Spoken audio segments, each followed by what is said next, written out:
Welcome back to the channel, everybody. If you're new here, my name is Jonathan Cabrera and I make content on Fortnite. Today we're going to be reacting to, was Prime Mongraal really that good? And this video is made by Bronos, who makes some amazing Fortnite documentaries. Be sure to go check out their channel and let's get into the video. At the age of 14, Mongraal took over the gaming world. He was the best fighter in the game. Let's go. That kid only had an AR. Nice. Get out! Don't ever call me again! Oh my gosh. Compared to me, bro. Extremely entertaining. Aqua on me! Aqua! Shit on! Shit on! Dance! Dance, bitch! Dance! Oh my gosh. And he let everyone know that he was the king of Fortnite. If you ask anyone who the most dominant player was in 2019 and 2020, they would say Mongraal. But was Prime Mongraal really that good? Well, Mongraal started playing Fortnite in October of 2017, just a few weeks after it came out. In the beginning, he played for fun, but quickly realized he was better than everyone. That's what we all play for. Because of this, he decided to start streaming his gameplay. His first ever stream was on January 17, 2018, and he only averaged 3 viewers. Over the next 3 months, his numbers slowly went up, and he eventually signed with a professional gaming organization called Team Secret. After signing with the team, the BBC News Network released an interview with him, and this would be his first step to mainstream success. Oh, hell yeah. Less than 6 weeks after this interview aired, Mongraal's average viewers on Twitch went from 20 to over 2,000. His gameplay was helping him blow up, but just how entertaining he was at such a young age took his career to another level. The first time the entire Fortnite world would really learn his name was during the $25,000 Friday Fortnite tournament. These tournaments were a kill race format with the best players and biggest content creators in the world competing. And this was the perfect stage for Mongraal to showcase his talent. The first one he got invited to, he decided to team up with his org mate, Dementos. And as two of the youngest players competing, they absolutely ran through the competition. Even more damage, down to 34 health, and he's That is gone! gonna do and it. Hogman is down, and my goodness, we are going to see, and he's going to leave that match, man, as we see a great match just ended. Mongraal and Dementos are going to take the champion. A 14-year-old has just taken over this tournament and won $10,000 All the props on his line. Following this tournament win, he had so much momentum and he was not going to let that go away. By the end of 2018, averaging anything less than 10,000 viewers would be a surprise, and he was beginning to enter his first prime. Epic Games announced that there would be $100 million in competitive prizing, and the first open tournament was the Winter Royale. You had to get top 200 to qualify, and Mongraal finished in third, but like a lot of top players back then, he was too young to compete. At the time, you had to be at least 16 years old to play in tournaments, just like most other esports. This meant he had to miss out on the millions in prizing available in the summer, fall, and secret skirmishes, and now Winter Royale. Then, in February of 2019, Fortnite dropped the biggest esports tournament to date, the Fortnite World Cup.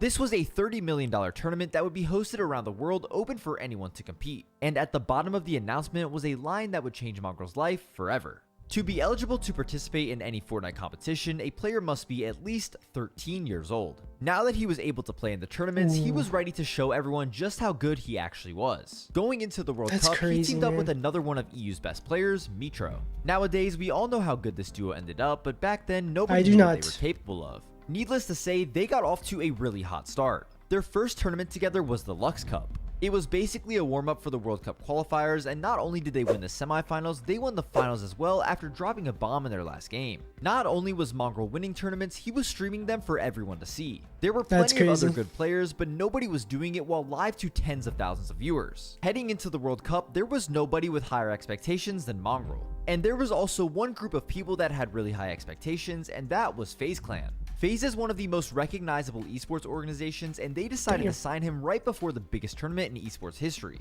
The first week of solo qualifiers went well, but not good enough as he just missed qualifying by 4 points. But duos was a different story. Him and Mitro had no issues securing their ticket to New York, placing second in the first week. They ended up qualifying 3 times in the 5 weeks of competition, and to be honest, nobody was surprised. Although he almost qualified in week 1 of solos, the rest was a bit of a struggle. That was until the very last week. There was no way he would miss out on the biggest opportunity of his life, and he did this to secure his spot. No way can you survive in this situation. Jamming himself underneath the structure, he might actually, his head might have been poking through the floor. He's saying just ahead, just out of sight. Does the player see him? I don't think so. The drop in. gets the shot that's up crazy. and gets the elimination. Mongraal literally putting on a clinic of why you need to pay attention to what's going on. Everybody, Just killed like 3 people. just fell. Picks up 3 balls. Launchpad, he's gonna launchpad off. Oh my goodness, are you serious? 13 eliminations, there's still 4 players left, including him. Add it down! He's cracked. No way! Are you Mongraal's doing actually this cracked. Right now, Mongraal? No way! Top 3 situation now. Gonna get the time for the minis. He's just Still locked needs in to right find now, 2 honestly. more. Not sure who he's fighting. It's Alec on high ground and then Zur. Mongraal took down every single player that we talked about earlier in the lobby. And now reloading the double RPG as well. Zur's gonna go down in another one. Mongraal! Dude, that's Are you insane. kidding me? What the heck did he There even is just do? no way you just did that. All right, see you, Lupo. I gotta go. That was easily one of the What? best solo clutches in Fortnite For history, real. and with that, he became one of the 22 players to qualify for both the solo and duo World Cup. A few weeks later, he traveled to New York for the finals. While him and Mitro did not win, the duo was able to finish a very respectable 6th place and take home $450,000. The two of them won more money in one day playing video games than most people make in a couple of years. While solos would be a bit more disappointing for him as he would finish 13th, he still took home another $150,000, which was a pretty solid Crazy. weekend. For Mongraal, this was just a taste of what was to come. Following the World Cup was a brand new competition, a $10 million trios event called the Fortnite Championship Series, better known as FNCS. For this, he decided to stick with his duo Mitro and bring in yet another young prodigy by the name of Benjifishy. Being 3 of the best players in the world, no team was scarier than the MMV trio. They didn't have a real game plan, yet they were just running through the competition with full confidence. But nowadays, doing this does not work. If you want to place good in tournaments, you need to have a solid game plan. True. Thankfully, the Fortnite Masterclass will teach you everything you need Oh, to know in order to he make got earnings. me. I actually thought it Destiny's was- Jesus, this who is is an one of ad. the best Fortnite coaches in the world, teamed up with the best players to give out every secret necessary to go pro. It's no coincidence that it has That's hundreds, crazy. if not thousands of players make their first earnings. Right now, you can use the link at the top of the description or use code bonus at checkout to save $5 and learn from the best of the best. Throughout the qualifiers, you would see 3 things. Mongraal beaming people out of the air with an infantry rifle, Oh my!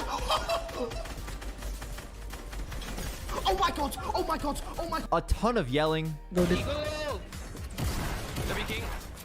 Not dead! Dead!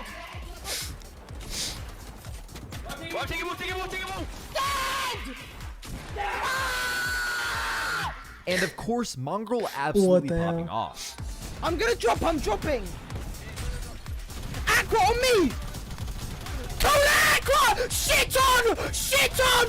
Dance! Dance, bitch! Dance! At the end of circle like They that were on a too. roll and nobody was stopping this trio. In the 5 weeks of qualifiers, they won 3 of them and the other 2 were second places. They made $400,000 in 5 weeks, and that was before the grand finals even happened. On top of this, they also won 2 cash cups and their FNCS heat. Going into the grand finals, it was pretty much a given that they would win. They were the best team in the region and they also had the best drop spot. And of course, they started off the grand finals with a win. Just securing it, playing it safe. There's only 1 player left. What are they going to do as they pressure all the way down? Caxi goes for the high ground, and Mongraal's in a 1v1v Caxi, but no, some backup comes here. It's Mitro. It's going down right now. Looking at from the perspective here, Caxi's still in the game. Mitro's going to get a trap. Nice, it's actually guys. Falcony, who is running. It was looking like a guaranteed W until they had to deal with mechs. No. If you played Season X, you know how broken the mechs were. For the last 3 games, they kept getting griefed by mechs, and this ultimately caused them to choke. For most people, what? this was a solid performance, but for them, it was pretty disappointing. To this day, people still question whether or not they would have won if mechs were not in the game, and I honestly kinda think they ridiculous. would've. As a competitor, Mongraal may have fallen short, but as a streamer, he was hitting new highs. Hell His yeah. streams were averaging close to 50,000 viewers. That's crazy. And he was the face of competitive Fortnite. The following season would go from trios to squads. He split up with Mitro and ended up playing with Benjifishy, Nate, and Wolf. Benji. Honestly, they did not look like a team that had potential to win an FNCS. Their placements together were mediocre and they barely scraped by to make it to the grand finals. Then, out of nowhere, they had their best performance of the season and placed second, falling just short of their first FNCS title. Being so close, you'd think the success would continue, but this was the beginning of his first downfall. Over the past year, Mongraal had undoubtedly been one of the best players in the game, making hundreds of thousands of dollars. Oh my God. But 2020 would see him decline as the new players began to surpass him. Chapter 2 Season 2 was duos, and instead of playing with his World Cup duo Mitro, he chose to play with Benjifishy. With these two Benji. teaming up, you'd expect them to get top 5, if not win every tournament. But it was quite the opposite. Although they were solid when it came to cash cups, FNCS was a bit different. The first qualifier went well as they finished in second, but after that, it was all downhill. They were playing worse and worse every week before getting 15th place in their heat and missing the grand finals. 2 players of their caliber failing to qualify was honestly pretty shocking. It was a really disappointing performance, but the following season was his specialty, solos. You would expect Mongraal to love a season where the game mode for FNCS was solos, but he did not. The pump shotgun, which was his favorite gun, was vaulted for the entirety of Chapter 2 Season 3. This meant he did not enjoy the game, so he was very demotivated. Even though he didn't play too much, he still made the grand finals, but had his worst placement ever, and it seemed like his run at the top was gone forever. It was obvious that he was falling behind, and he finally started to realize that. For some people, this would make them quit, but Mongraal was ready to grind back to the top. The following season, the game mode changed back to trios. Just like before, he would team up with Mitro, but instead of bringing back Benji, they picked up a new emerging superstar, Tayson. Tayson was coming off of an FNCS win, and he made a name for himself throughout the 2020 season. Chapter 2 Season 4, better known as Stark Season, was perfect for them because it was so easy to get a spaz. Since that was Mongraal's favorite gun, they were destined to win since he was finally grinding again. Their run also started off as well as it could have. They won the FNCS warm-up and were looking far better than any other team on the region. They landed at Stark Industries, which was by far the best drop on the map. Obviously, the other teams were not going to let them have that without trying to stop them, but this did not matter.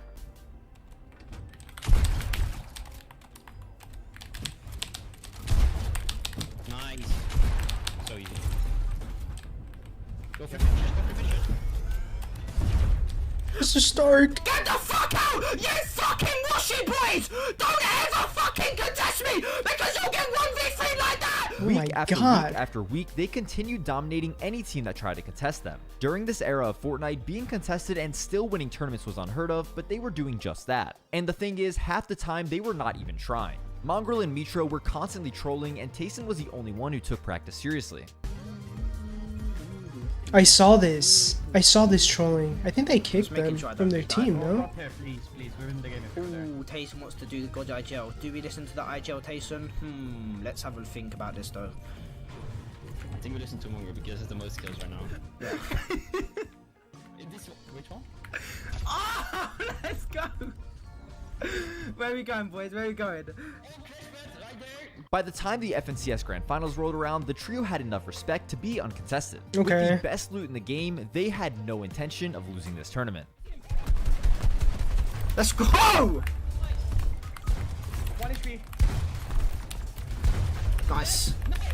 Let's f***ing go! Even in games they didn't win, they were still putting up a ton of kills, pulling farther ahead on the leaderboard. After day 1 came to an end, they had a massive 30-point lead on second place, and it looked like his first FNCS title was guaranteed to come. But on day 2, Flick, Anas, and Thomas HD decided to land at Stark Season because they should not get this free of a win. At first, this proved to be an issue for Mongraal, Mitro, and Tayson as their lead began to get smaller and smaller. But of course, this was prime Mongraal, and he was gonna win no matter what. By the time the last game started, their lead was small, but nonetheless, they were in first place. They could either play the last game out and risk losing, or land on the second place team and grief them. They went with the second option, and we were ready to see if this decision was going to pay off. We're bringing you the final game right here, right now, and we're going to kick it off where else but in Sweaty Sands, with 1 and 2 standing toe-to-toe, mouth-to-mouth in the ring at one of the strongest. Like I mentioned earlier, there was a lot of players who were good, but nobody could do it while streaming. This was one of the only times in Fortnite history that somebody streamed an FNCS win. Because of this, throughout the weekend, Mongraal broke almost every viewership record, and it was well deserved. Once again, he was on top of the world, but somehow, this was the last time he would ever reach this point. After winning his first FNCS, he began to have a steady decline. He would fail to place highly and then struggle to find good teammates, which was an endless cycle that continued until he finally decided to hang it up. For almost 2 years, we did not see him on Fortnite until the release of Fortnite OG. With the return of OG, Mongraal also came back to the game that he once loved. He instantly fell in love with the game and got the itch to compete again. Eventually, him and Mr. Savage started to play again, and they made the grand finals in their first season back. While their end goal was to qualify for the FNCS Global Championships, they ultimately fell short. But with trios returning and Mongraal fully locked in, is there a chance that we can see him enter a third prime and win yet another FNCS? Maybe. Let me know what you think in the comments, and as always, check out the video on your screen right now and subscribe to help me reach 100,000 subs. Honestly, I think Mongraal can do it. We'll just have to wait and see. Thank you so much for watching the video. If you enjoyed this content, be sure to like and subscribe. Leave me a comment down below if there's something that you want me to react to, and I will see you guys in the next one. Peace.